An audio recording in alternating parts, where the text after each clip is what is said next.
So those of you who are fans of the early 90s Death and Return of Superman saga, and in this case more specifically the reign of the Supermen, will be super stoked to know that we finally have all kinds of white background glam shot product images of their John Henry Irons steel action figure. I speculated in the past that there was going to be an entire series of Death and Return of Superman figures because Black Suit Superman and then Cyborg Superman has been revealed. He should be coming out fairly soon here. And now we have John Henry Irons, so don't be surprised if we also see the Eradicator and we see Connor Kent Superboy in that oh so cool black leather jacket with the yellow S on the back. But before I digress too much, let's look at some oh so fantastic images of this John Henry Irons figure. And yes, I did know that this was coming out. I did see that square image that was shared on Instagram, that teaser image, so I knew it was coming, but I didn't make a video sooner because,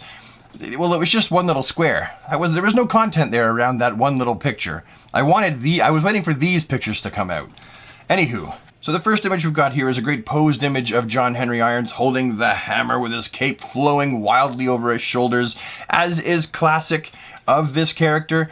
We're clearly looking at one of the alternate head sculpts. This is, you know, an in it to win it, teethy grit head sculpt. The next image here, that's the neutral face head sculpt. I like that one the best. I'm a sucker for the neutral head sculpts. I know some people like the gritty teeth ones, but I'm more of a fan of the neutral ones. And he's aiming his wrist loaded rivet gun at my face. It's kind of unsettling.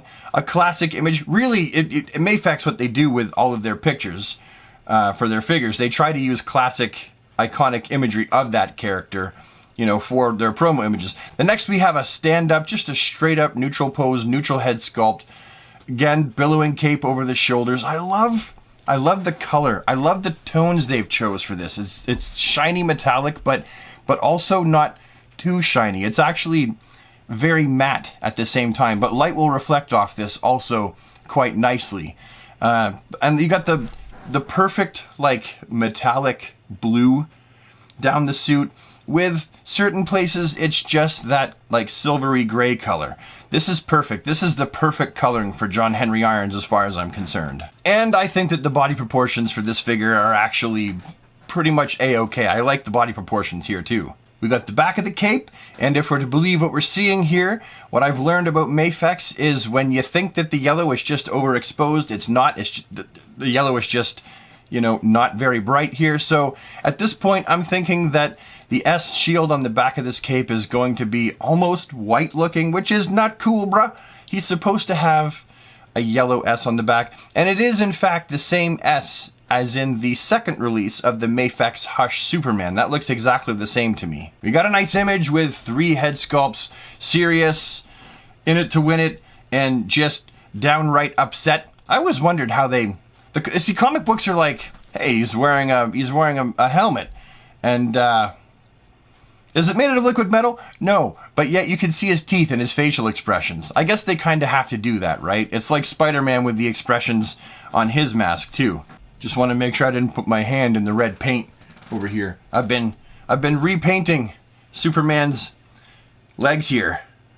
You know me, always working on a custom of some kind. I got paint on my hands too, so I was hoping not to get it on my shirt. This is my favorite plaid shirt. Here we got ourselves another neutral looking image of John Henry Irons just standing there holding the hammer. Oh, this figure has me so excited. This is what I live for. This is what I live for. This kind of excitement for collecting figures. And not every figure gets me this stoked, but this is such an important series in my life. This is a fantastic looking figure, just neutral. And posed with that hammer over his head, we can see that he can indeed hold the hammer quite easily with 2 hands. Fantastic, because, well, we know that the DC Universe Classics one, or the DC Superheroes, he can't do this. He's definitely not as posable as this. And absolutely, the DC Direct one is even less posable. So this is awesome. We got an image of him flying, and this is the first glimpse we're catching of the rocket boot attachments we're going to get for the bottom. We can see them there, hanging out on the bottom of his feet. And then the next, we got a great looking flying image of him holding the hammer. You can see how much articulation this very big figure has. Like the large chested figure, he can still hold that hammer with 2 hands. We got him running like Forrest Gump with that hammer, looking all pissed off. If he was going anywhere at this point, he was out of fuel, so he was running.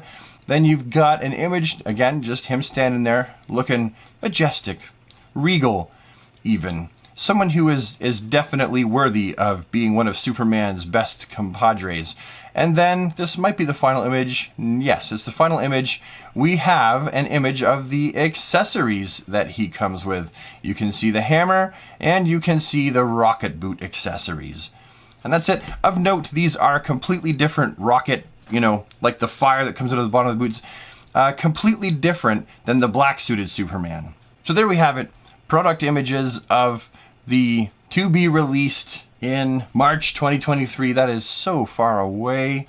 March 2023. That's a whole ass year away. I hate it being one of those people that like lives their life from month to month, from pre-order to pre-order. Like, that's how I know what's going on. I'm so pathetic, but I love it. I'm sure you'll be able to find pre-orders to this all over the place. I tend to get mine from Hobbylink Japan. Why? Well, because Hobbylink Japan tends to get the figures a little bit sooner. They have super fast shipping. These come from Japan, thus the name Hobbylink Japan, and I get them in sometimes 2.5 days, 3 days, and they're at my house. From the time that they ship it to the time it ends up on my door, 2.5 days sometimes, and I've got it. It's coming from the other side of the planet. Are they attaching this to the back of a hypersonic missile? I don't know what's going on here. Anyway, yeah, so that's it. Dems be the pictures. Take it or leave it. I'm definitely going to take it, and I'll see you next time. Bye for now.